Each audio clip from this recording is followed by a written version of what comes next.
la nourriture de l'âme, elle donne la vie. Et nous voulons, après avoir passé un temps dans la prière, un temps dans la louange, nous voulons à présent entendre la voix de Dieu parler à nos cœurs. Et nous croyons que Dieu sait toutes choses et que Dieu connaît nos besoins et que ce matin, il est à même d'apporter une réponse essentielle. Et ce matin, l'intitulé du message, c'est « Faire confiance à Dieu ». Je crois que c'est comme ça que je l'ai intitulé, mais en tout cas, Seigneur me rappelait vraiment pendant ma méditation, me rappelait qu'il était essentiel dans notre marche avec lui, il était essentiel de lui faire confiance. Parce qu'on peut connaître Dieu, et je pense que je suis bénie de voir, parce que je m'occupe de la jeunesse, de voir des très jeunes s'intéresser au Seigneur, aimer le Seigneur véritablement. Mais la confiance est encore une autre chose, une autre dimension dans laquelle nous sommes tous appelés à entrer. Dans laquelle nous sommes tous appelés à entrer. La confiance. Alors déjà, faire confiance à un être humain qu'on voit, qu'on connaît, c'est pas toujours évident. Faire confiance à Dieu qu'on ne voit pas forcément de manière visible, en tout cas humainement parlant, ça peut être encore plus délicat. Quoi qu'on dise, et même si on est hyper bien intentionné. Parce que Dieu n'est pas un homme, parce que les choses de Dieu ne sont pas des choses humaines, et il nous faut entrer dans le spirituel pour apprendre la confiance, pour apprendre à faire confiance à Dieu. Pourquoi? C'est nécessaire parce que le Seigneur Jésus nous a prévenus, et ça nous a été encore rappelé par le Saint-Esprit au travers des différentes prières, que nous allons affronter des difficultés, que nous allons affronter de la souffrance. Le Seigneur Jésus-Christ l'a connu lui-même et il a dit, vous n'êtes pas plus grand que votre maître, donc vous allez aussi connaître des souffrances. Mais sachez que j'ai vaincu le monde, nous a dit le Seigneur dans sa parole, et donc il a fait de nous des plus que vainqueurs. La seule difficulté qui se pose à nous, c'est que lorsqu'on se retrouve devant une difficulté, on regarde autour de nous, on regarde à la circonstance, on ne voit pas vraiment la victoire. Vous êtes d'accord avec moi? Humainement parlant, lorsqu'on a un réel problème, on peut se poser la question, mais elle est où la victoire? Amen. Ça, c'est si on reste dans le domaine humain. Humainement parlant, ce n'est donc pas évident de faire confiance à Dieu en toutes circonstances, parce que c'est spirituellement qu'on peut entrer dans cette réalité. Et nous allons le voir ensemble et nous allons nous rappeler, le Saint-Esprit en tout cas, va nous rappeler à quel point Dieu est digne de confiance et que nous devons aller dans cette dimension nouvelle avec lui en fonction de la situation de chacun ou de la prochaine situation. On ne sait pas ce que l'avenir nous réserve. Nous ne sommes pas maîtres de nos destinées. Je suis bien placée pour le dire ce matin. Donc, il est important d'être dans la vérité de l'évangile. Nous avons fait un choix, le choix d'être chrétien, d'appartenir au Seigneur. Et il faut savoir de quoi est constitué notre héritage. C'est tout un package, bénédiction, mais aussi souffrance. Et qu'est-ce qu'on fait en fonction de l'un ou de l'autre? Amen. Nous allons lire un texte, Jérémie, chapitre 17. Jérémie, chapitre 17, les versets 5 à 8, une partie de ce texte. Je lis la parole de Dieu et c'est le Seigneur qui parle à nos cœurs. Ainsi parle l'Éternel.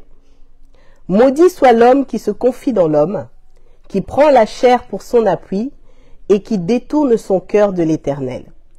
Il est comme un misérable dans le désert et il ne voit point arriver le bonheur. Il habite les lieux brûlés du désert, une terre salée et sans habitants. Béni soit l'homme qui se confie dans l'Éternel et dont l'Éternel est l'espérance. Il est comme un arbre planté près des eaux et qui étend ses racines vers le courant. Il n'aperçoit point la chaleur quand elle vient et son feuillage reste vert. Dans l'année de la sécheresse, il n'a point de crainte et il ne cesse de porter du fruit. Amen. Voilà un texte qui met en opposition deux types de confiance. C'est intéressant. la confiance qu'on peut placer dans l'homme et la confiance qu'on place en Dieu. Quelle est la résultante de l'une ou de l'autre? Et on voit tout de suite que la confiance qu'on place dans les hommes, elle a vraiment, elle est vaine. Elle est vaine. Elle peut satisfaire la chair, elle va certainement satisfaire la chair, parce que ça fait du bien quand on nous dit ne t'inquiète pas, je suis là. Ça fait du bien si moi je dis à maman Michel, ne t'inquiète pas, je serai là. Même à minuit, si tu as besoin de moi, je serai là. Ça fait du bien. Mais quand à minuit je ne serai pas là, ce sera le malheur. Notre âme sera accablée, on sera déçu, on peut s'effondrer. Oh, maman Carmel, elle avait promis d'être là. Elle avait promis d'être là pour moi. À minuit, elle n'était pas là. C'est la désolation. La confiance en l'homme, parce que l'homme est faillible. La confiance en l'homme ne peut que décevoir. Ça va marcher pendant un temps, mais ça ne marchera pas tout le temps et pas pour obtenir des résultats durables. Mais la confiance en Dieu, elle est source de bénédiction, nous dit la parole de Dieu. Et outre le fait que l'homme peut nous décevoir parce qu'il est faillible, l'homme a aussi un cœur tortueux, il faut le savoir. L'homme n'a pas quelque chose de bon de manière naturelle dans son cœur. Donc il ne peut pas répondre parfaitement aux attentes d'un autre être humain. Combien même on est bien intentionné, on se privilégie forcément soi-même. Vous êtes d'accord avec moi?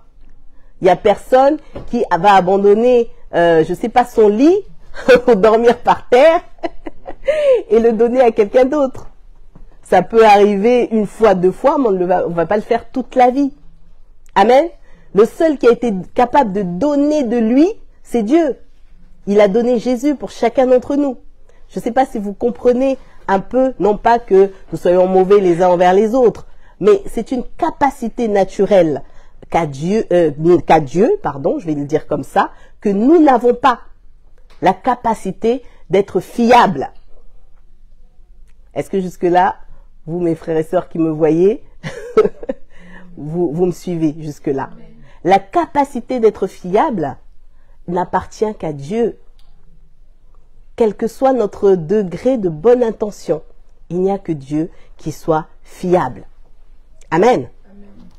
Voilà pourquoi c'est important, lorsque nous affrontons une situation compliquée qui a l'air sans issue et que nous sommes enfants de Dieu, ce matin le Seigneur parle à son Église, que nous sommes enfants de Dieu, prions le Seigneur, que le Saint-Esprit nous ouvre les yeux de l'Esprit pour que nous puissions voir cela comme une grâce.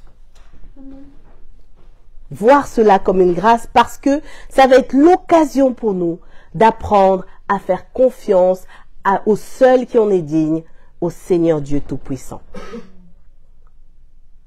Amen. Voilà une occasion favorable que d'entrer dans cette dimension de confiance que nous n'avons pas encore atteint, et ce sera tout au long de notre vie. Nous allons devoir apprendre à faire confiance à Dieu. Et je méditais cette semaine sur le cas d'Abraham. Abraham, qui au début s'appelait tout juste Abraham. Lorsqu'il a, dans Genèse 12, été appelé à quitter son pays, il connaissait déjà l'Éternel. L'Éternel n'était pas un inconnu pour lui. Il le connaissait déjà. Parce que personne ne se lève pour suivre un inconnu. Dieu, quelqu'un va venir frapper, quelles que soient les bonnes promesses, dire allez Timothée, suis-moi, quitte ton père et ta mère. Ça m'étonnerait que tu le fasses si tu ne le connais pas. Là, tu vas régler ça en famille. Tu vas régler cette hésitation en famille. Bon, je réponds pour toi. Tu ne le feras pas parce que c'est un inconnu. Mais Abraham a suivi Dieu parce qu'il le connaissait déjà. Un minimum. Après, je ne sais pas dans quelle mesure il le connaissait, mais il y avait un minimum de connaissances. Ce n'est pas la même chose pour la confiance parce qu'on voit dans l'histoire d'Abraham, dans tout son parcours, qu'il a dû apprendre à marcher par la foi. Il a dû apprendre à faire confiance au Seigneur. Au-delà de ce qu'il pouvait déjà manifester comme confiance, il a fallu que cette confiance se consolide et qu'elle devienne inconditionnelle. Inconditionnelle. Parce qu'il y a des niveaux de confiance. Et parfois, on met des curseurs. Je te fais confiance à condition que. Là, c'était par exemple peut-être à condition que, comme tu m'as promis Isaac, d'accord, je peux te faire confiance puisque tu vas me donner Isaac. Mais Isaac ne venait pas. Il continue à faire confiance ou pas? Mais il y a eu un jour, il a arrêté de faire confiance parce que Isaac ne venait pas, n'est-ce pas? Et il a eu Ismaël. Et Dieu lui a dit, continue à me faire confiance parce que c'est pas ça que je voulais te donner. Mais quand Isaac est arrivé, est-ce que la relation était terminée? Non. Il fallait qu'il apprenne à demeurer attaché à Dieu et à continuer à manifester cette confiance inconditionnelle qui n'avait rien à voir avec le fait que Dieu nous donne quelque chose, mais simplement avec la conviction que Dieu est un Père pour nous et qu'il prend soin de nous, qu'il veille à notre bonheur. Amen. Et qu'il veut simplement exercer sa bonté dans nos vies, telle que nous dit la parole, et nous conduire à bon port. Parce que la bénédiction d'Abraham, ce n'était pas seulement Isaac, c'était Canaan, c'était la terre promise, mais c'était surtout la vie éternelle. Nous le savons aujourd'hui. Amen. Donc c'est important de ne pas culpabiliser parce qu'on a peur, parce qu'on s'est questionné, c'est parfaitement humain, mais le Seigneur nous rappelle ce matin que notre humanité ne nous définit pas. Bonne nouvelle. Alléluia. Elle ne nous définit plus. C'était hier. Aujourd'hui, nous sommes des enfants de Dieu. Nous appartenons à Jésus-Christ. Pas à n'importe qui. Nous appartenons à celui qui est allé à la croix pour nous et qui a vaincu pour nous la mort, le péché et le diable. Amen. Et au sortir de là, il est remonté, siégé à la droite de Dieu le Père, mais il a fait de nous des plus que vainqueurs, nous dit la parole de Dieu. Amen. Des plus que vainqueurs. Alors, devant la difficulté, il faut prier Dieu pour se rappeler de son identité. Se rappeler de cette identité qui dit que je suis plus que vainqueur. Ça veut dire que j'ai déjà la victoire. Elle se manifestera telle que Dieu la voudra, telle que Dieu le voudra, pardon, mais je l'ai déjà. Amen. Je l'ai déjà.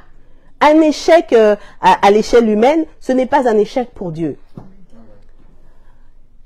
Et je te prie, Seigneur, de m'aider à voir dans cet échec ta grâce et à te dire merci. Et ça, nous allons continuer à l'enseigner tout au long de l'année, parce que c'est l'attitude dans laquelle le Seigneur veut nous voir. C'est pour ça que le Seigneur Jésus-Christ avait dit à ses disciples, avait annoncé à ses disciples les persécutions à venir, pour qu'ils soient dans cette attitude. Et lorsque nous regardons dans Acte 12, je méditais cela dans les Actes des Apôtres, même de manière générale, pas forcément dans Acte 12, nous voyons que les premiers disciples qui avaient été enseignés par Jésus savaient ce qu'ils avaient à affronter. Et ça ne les arrêtait pas, ça ne les accablait pas, parce qu'ils avaient un mode opératoire. C'était la prière et l'affermissement. Amen. Ils se nourrissaient de la parole de Dieu. Ils priaient individuellement, les uns avec les autres. Ils étaient au service, ils annonçaient l'évangile, parce qu'ils savaient que cette vie n'était qu'un pèlerinage. Alléluia. Ils ne se laissaient pas abattre, ils ne se laissaient pas décourager et surtout, ils faisaient en sorte de ne pas douter de Dieu. Ils faisaient en sorte de ne pas douter de Dieu. Mais qu'est-ce qu'ils n'ont pas vécu, bien-aimés? Nous avons beaucoup plus de confort qu'eux. Qu'est-ce qu'ils n'ont pas vécu? Mais quelle grâce les accompagnait.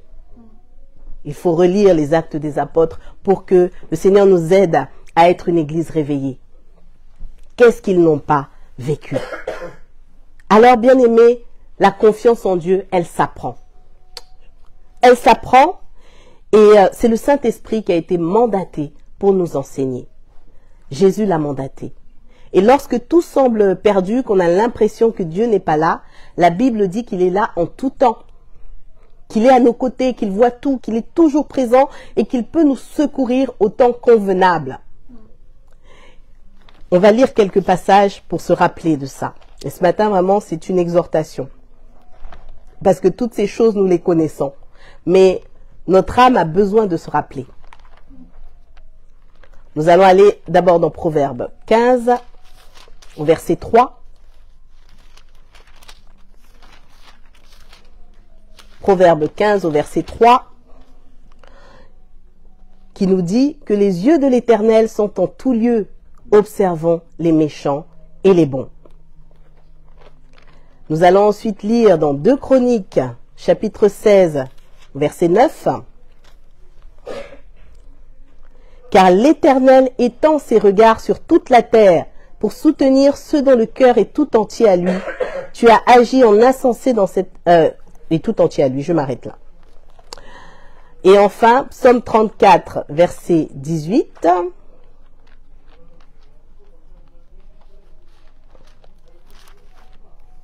Psaume 34 au verset 18. Quelques rappels utiles. Hein. Se rappeler que Dieu voit tout, hein, et c'est tout. Psaume 34 verset 18 nous dit quoi? Il nous dit, quand les justes crient, l'Éternel entend et il les délivre de toute leur détresse. Je continue même. L'Éternel est près de ceux qui ont le cœur brisé et il sauve ceux qui ont l'esprit dans l'abattement. Amen. Et juste après, nous avons le malheur atteint souvent le juste, mais l'Éternel l'en délivre toujours. Nous le connaissons par cœur, celui-là. Mais au moment de s'en rappeler, parfois, ça bug. Amen.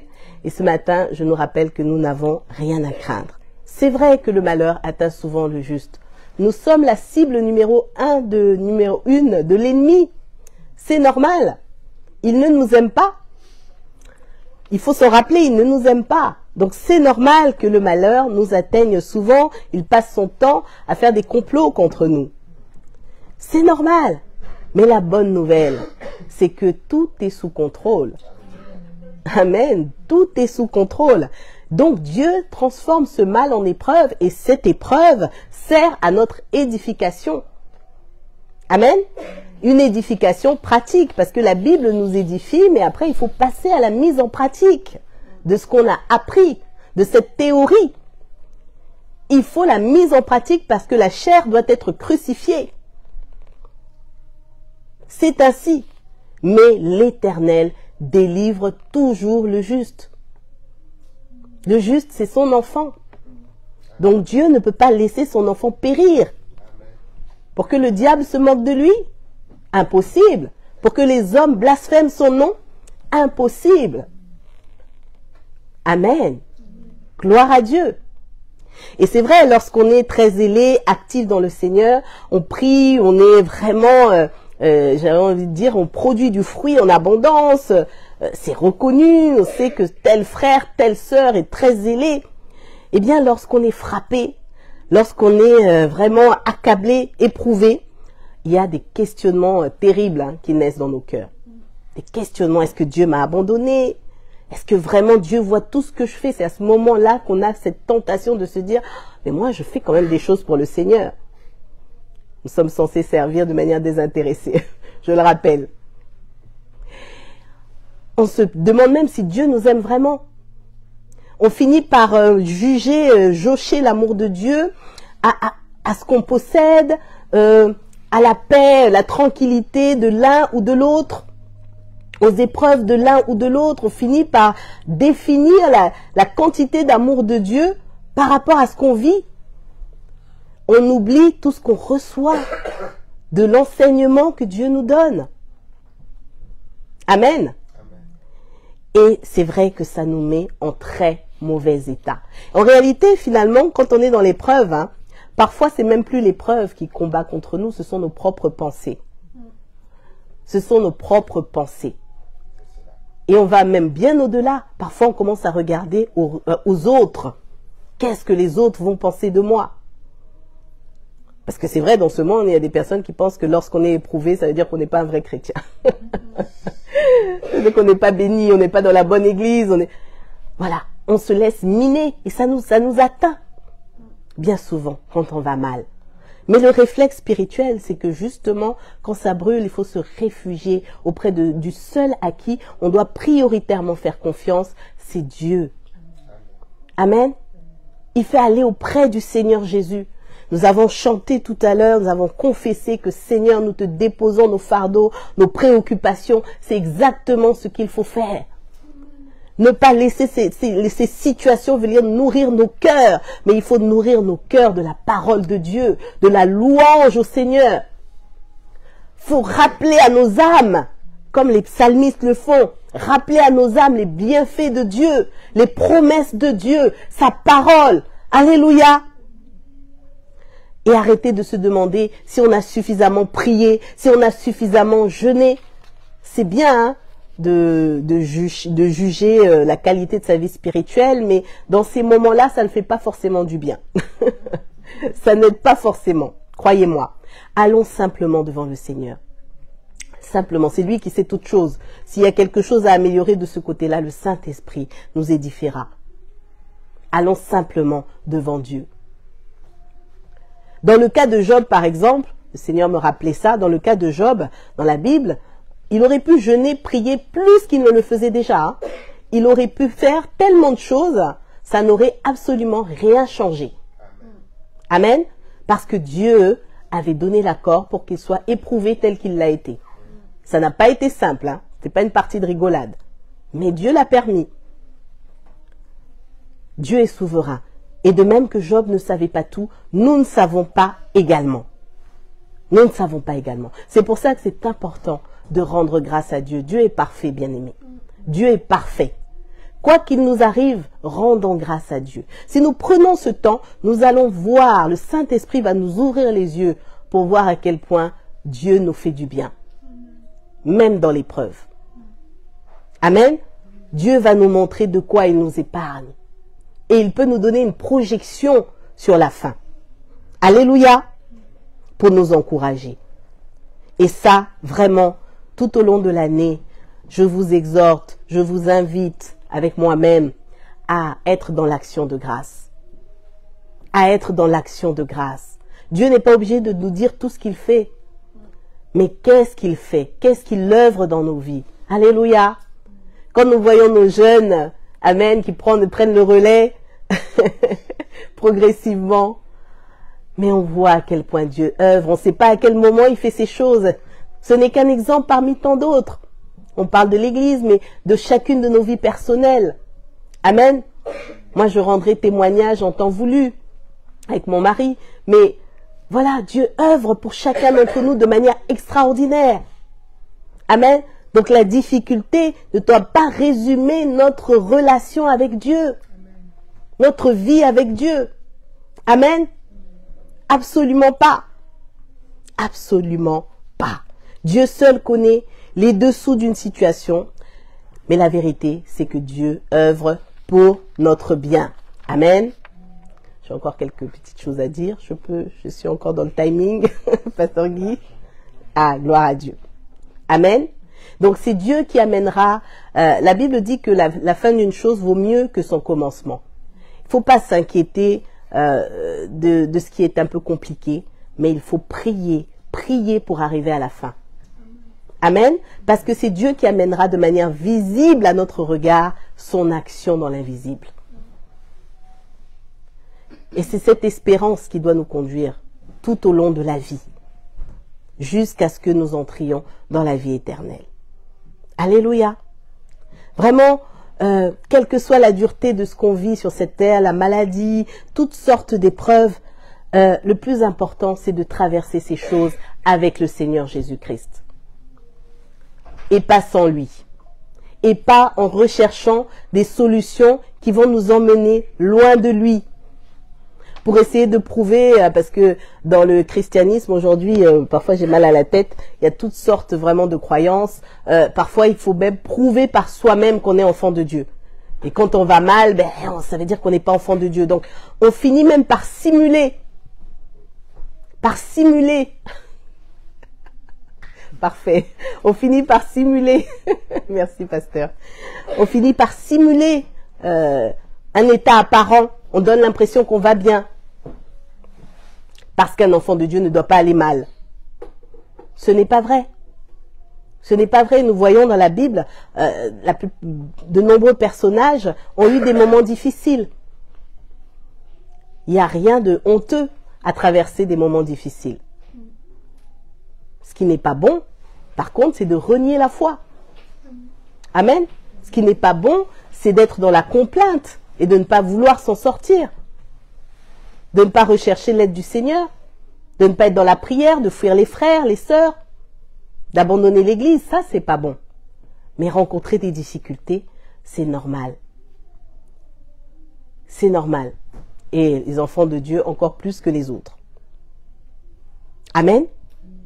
Vraiment, rappelons-nous que nous devons nous lever. Dieu ne veut pas nous voir à terre continuellement. Nous devons nous lever. Alléluia. S'il y a des murailles qui ont entouré ta vie, qui ont environné ta vie, tu peux les faire tomber par la foi. Au nom de Jésus, tu peux faire tomber ces murailles et avancer. Amen. Si la peur a fait naître des doutes dans ton cœur, eh bien, la foi peut te relever. Les enfants d'Israël ont expérimenté ça lorsqu'ils ont marché autour de Jéricho ou Jéricho. Merci. Et vous pourrez lire ça dans Josué chapitre 6. Mais bien avant, et ça m'a plu aussi de me rappeler de ça, bien avant qu'ils fassent cette marche de 7 jours, elle a duré 7 jours la marche, mais Dieu avait déjà livré la ville. Amen. Ça, il faut toujours se rappeler que nous avons déjà la victoire. Dès que Dieu dit, il accomplit. Après, le délai d'accomplissement, ça lui appartient. Parce que pendant ce temps, il sait ce qu'il fait. Amen. Mais dès que Dieu a parlé, c'est terminé. Terminé, c'est réglé. Amen. Et nous attendons. Nous attendons dans l'action de grâce, dans la prière persévérante, dans la louange. Dieu avait déjà réglé l'affaire pour le peuple d'Israël. Il a dit à Josué, avant même qu'ils aillent marcher, « Je livre la ville entre tes mains. » Nous sommes plus que vainqueurs. Plus que vainqueurs. Alléluia. Soyons désireux de faire la volonté de Dieu. Ça, c'est beaucoup plus important que tout ce que nous avons à affronter. Amen. Je partageais ça avec maman Nelly. Parfois même dans nos lieux de travail, il y a des oppositions, on ne comprend pas très bien pourquoi. Et on est toujours poussé au compromis pour s'en sortir. Parce que parfois l'ennemi aussi, bon, dans son vice, il nous pousse à la difficulté, il induit des difficultés pour nous pousser au péché. Pour nous pousser au péché. Et donc si on n'a pas compris que ça, Dieu le permet simplement pour nous rendre plus forts, on bascule. On bascule, mais pour notre plus grand malheur. Parce qu'on aura voulu, le pasteur Guy qui parle souvent de la tentation du besoin immédiat, on aura voulu répondre à cette pression immédiate là, régler la solution. Mais toute la vie, il y a des souffrances, toute la vie, il y a des difficultés. Quand c'est pas une, ce sera une autre. Et on n'aura pas terminé d'essayer de régler par nous-mêmes, mais on ne fera qu'accumuler une vie de péché, de désobéissance. Et à quoi bon gagner ce monde si on perd son âme? Amen. Il faut que nous soyons beaucoup plus désireux de demeurer dans la volonté de Dieu plutôt que de chercher à résoudre à tout prix les difficultés que parfois nous n'avons même pas les moyens de résoudre par nous-mêmes. Amen. Parfois, il faut accepter. Il faut accepter la souveraineté de Dieu, qui lui est beaucoup plus sage que nous, beaucoup plus intelligent et qui nous aime par-dessus tout. Donc quand il permet une situation, ce n'est pas en vain.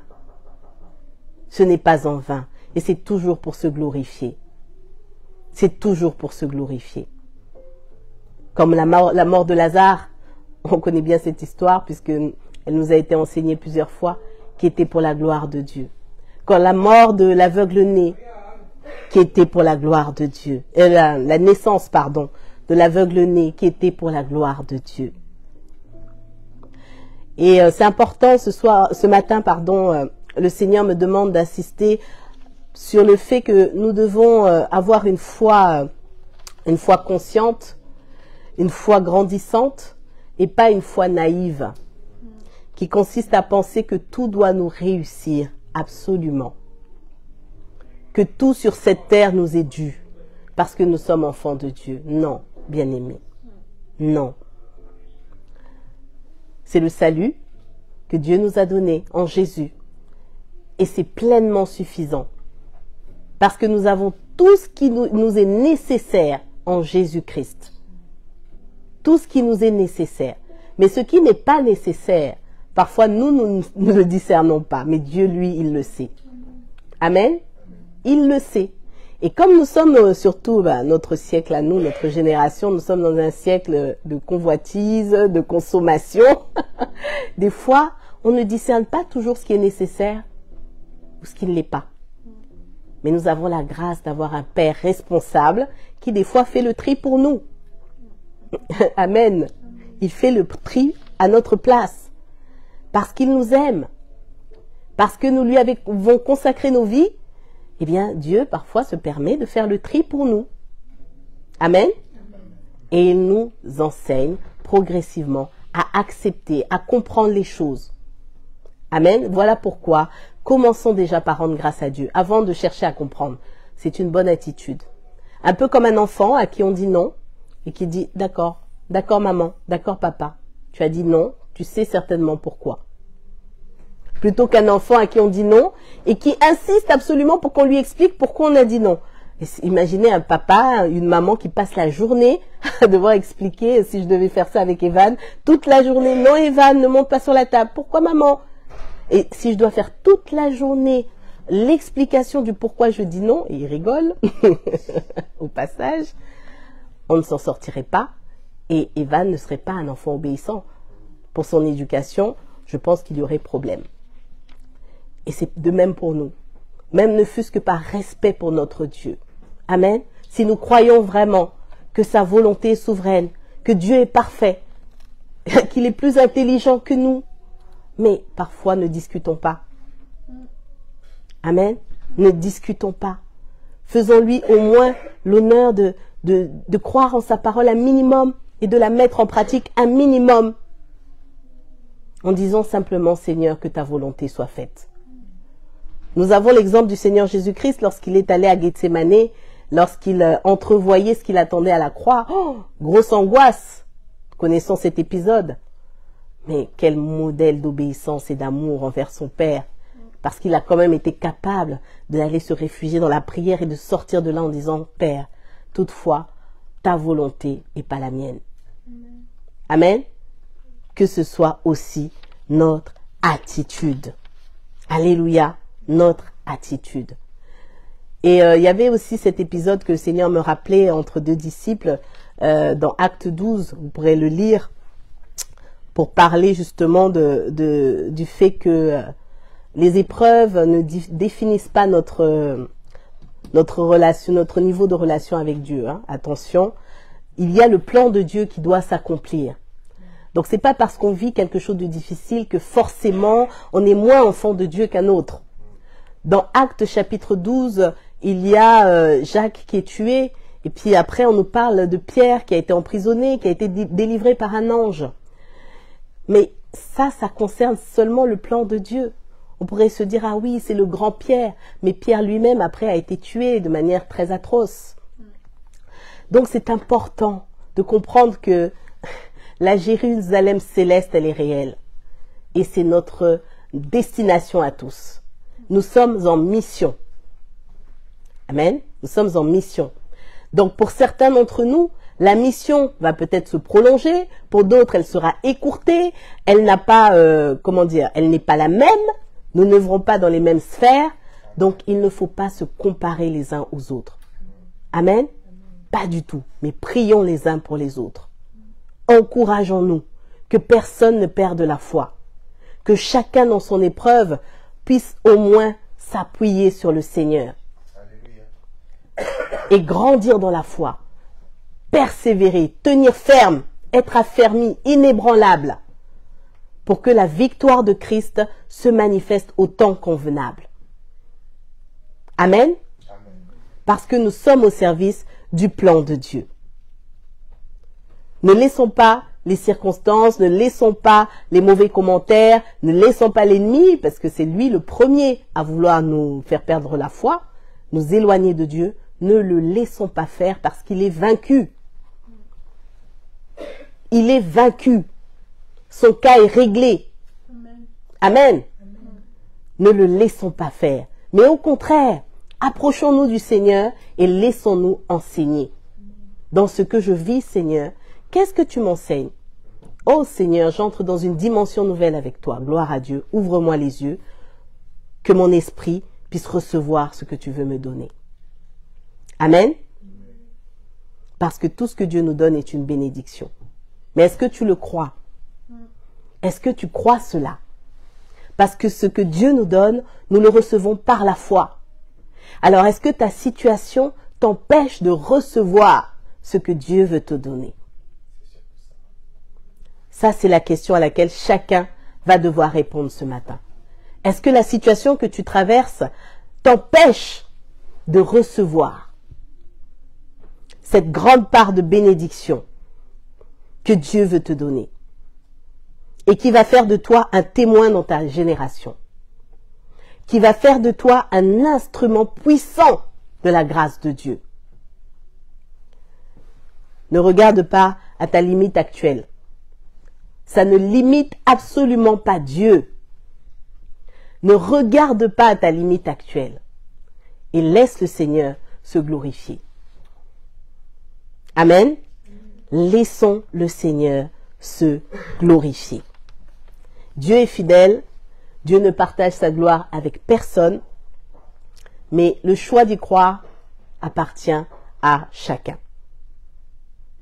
Le choix de croire que Dieu peut intervenir dans ma vie, ça m'appartient, ça t'appartient. Amen. D'une manière ou d'une autre.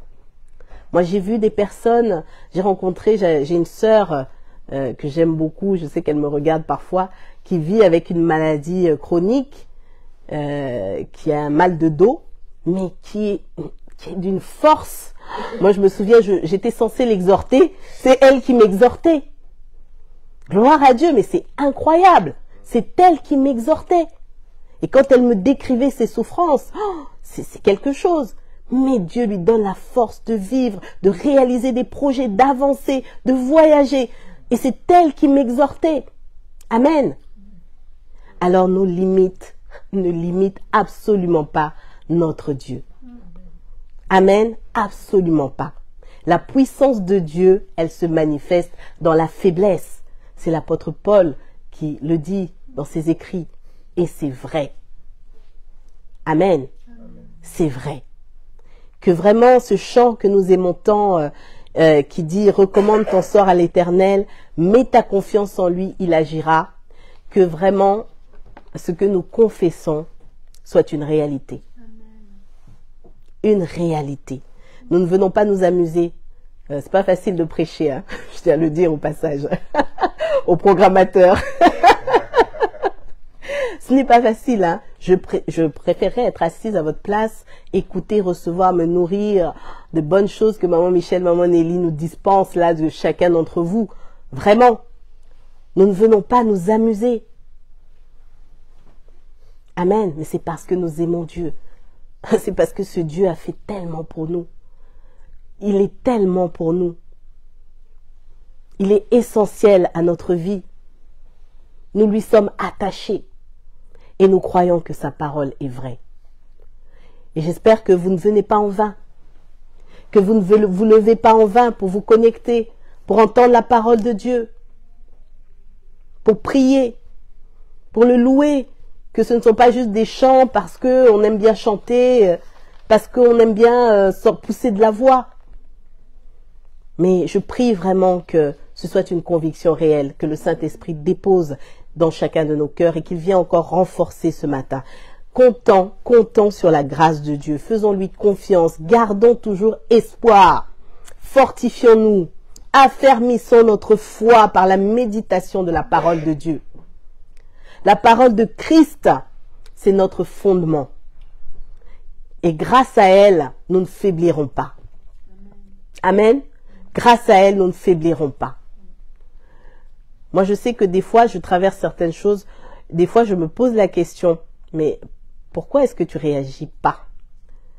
Ça m'arrive assez régulièrement. Pourquoi est-ce que tu ne trembles pas? Et je réalise qu'en fait, c'est Dieu qui m'a équipé. Parce que je sais ce que je suis en réalité, par la chair. Amen. Et vraiment, je rends grâce à Dieu. Tous les jours, je bénis Dieu.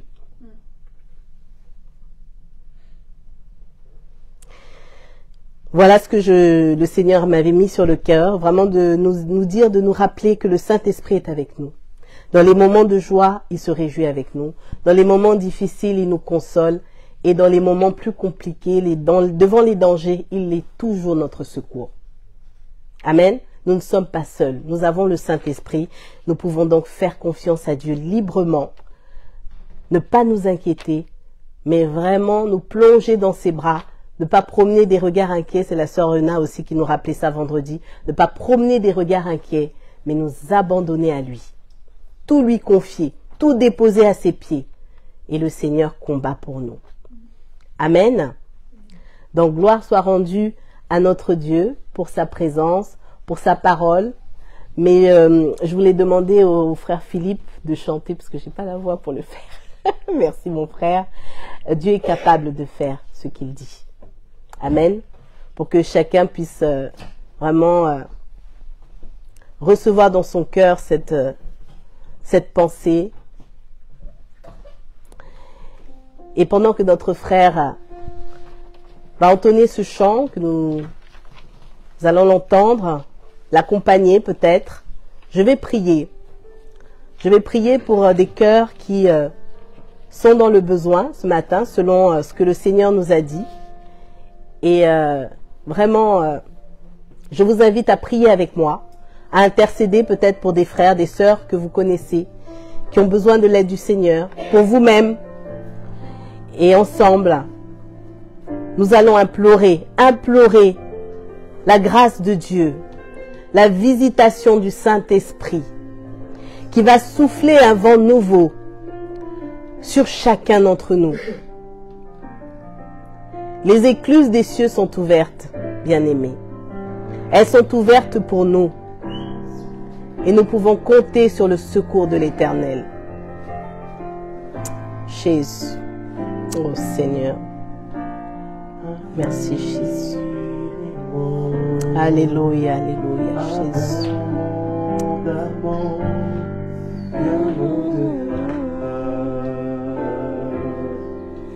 De tout ce que tu demandes. Amen, amen. Jésus. De la puissance qui agit. Amen, amen. Merci Jésus. En toi, Dieu est capable. Amen, amen. Tout ce qu'il dit fera. Il accomplira toutes ses promesses envers toi. Garde ta foi en Dieu, il ne t'abandonnera pas, il fera. Oh, oh, oh, oh, oh, il fera Seigneur, je te bénis Seigneur. Alléluia. Merci pour ta grâce Seigneur. Merci d'être présent pour nous. Souviens-toi de tes enfants. Souviens-toi de ceux qui pleurent ce matin. Souviens-toi de ceux qui souffrent, Seigneur. De ceux qui sont couchés. De ceux qui sont courbés, Seigneur. Souviens-toi de tous ceux-là, Seigneur, qui n'ont plus d'espoir, Seigneur. Parce que tu es capable, Seigneur. Tu es capable d'intervenir, Seigneur. Brise les chaînes, Seigneur Jésus. Brise les chaînes, Seigneur, de ceux qui sont retenus captifs. Que le doute ne soit plus dans les cœurs, Seigneur.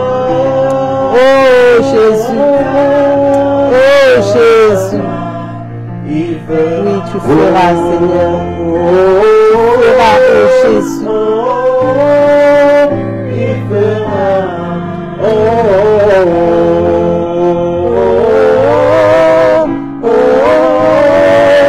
Il fera. Dieu est capable de faire tout ce qu'il dit. Ta grâce dans la vie de tes enfants, Seigneur. Tu es un Dieu fidèle qui n'abandonne pas ses enfants, Papa. Et je te bénis, Seigneur, de ce qu'aujourd'hui tu délivres, Seigneur, ceux qui sont retenus captifs de leur situation, de leurs épreuves, Seigneur Dieu. Qu'elles ne représentent pas des prisons ce matin, mais que véritablement, Seigneur, tu puisses te glorifier, Seigneur. Dans les situations de maladie, Seigneur Dieu, délivre tes enfants au nom de Jésus. Donne la victoire, Seigneur Dieu, à ceux qui doutent dans leur cœur de ton amour, Papa. Oh Seigneur, répands la vie là où il n'y a pas la vie, Seigneur. Débloque les situations qui sont bloquées, Seigneur. Viens souffler un vent nouveau sur ceux qui ont besoin, Seigneur, d'une dose supplémentaire de foi, Seigneur. Parce que tu es fidèle, parce que ta parole va s'accomplir, tes promesses vont s'accomplir, je le crois, Seigneur. Pour tous ceux qui sont dans l'attente, Seigneur Dieu, tu vas faire la différence parce que tu es un Dieu vivant. Tu es un Dieu vivant qui redonne la vie aux eaux desséchées. Seigneur, tu es Dieu. Tu es Dieu. Merci, Seigneur. Merci de ne pas nous abandonner. Oh, Jésus. Merci, Jésus. Il accomplira toutes ses promesses envers toi. Garde la foi en Dieu. Il ne t'abandonnera pas. Il fera. Oui, tu feras, Seigneur. Nous le croyons. Nous croyons que tu feras bien au-delà de nos espérances. Parce que, Seigneur, c'est ton amour, Seigneur Dieu, qui te motive à agir dans la vie de tes enfants. Et c'est toi qui as des plans de paix, de bonheur pour chacun. Pour chacun. Aucune situation, Seigneur, ne peut faire mentir ta parole. Tu es Dieu, tu es élevé au-dessus de nos épreuves, au-dessus de toute situation. Tu es le Dieu qui peut ouvrir une porte là où il n'y en a pas. Et Seigneur, nous prions simplement pour que ce matin, tu viennes au secours de notre foi. Que Seigneur, notre foi s'exprime et que ta puissance, Seigneur, soit à l'œuvre dans chacune de nos vies. Fais de nous tes témoins, Seigneur, mais des témoins efficaces, des témoins qui se lèvent, des témoins qui peuvent confesser la gloire de ton nom, la vérité de ta parole, des témoins, Seigneur, qui peuvent expérimenter ta puissance dans nos vies. Merci Jésus, merci de nous relever. Merci Saint-Esprit pour ce vent nouveau qui a soufflé sur nos vies et que toute la gloire te revienne. Au nom de Jésus. Amen. Amen. Bon dimanche, que Dieu vous bénisse et à la semaine prochaine.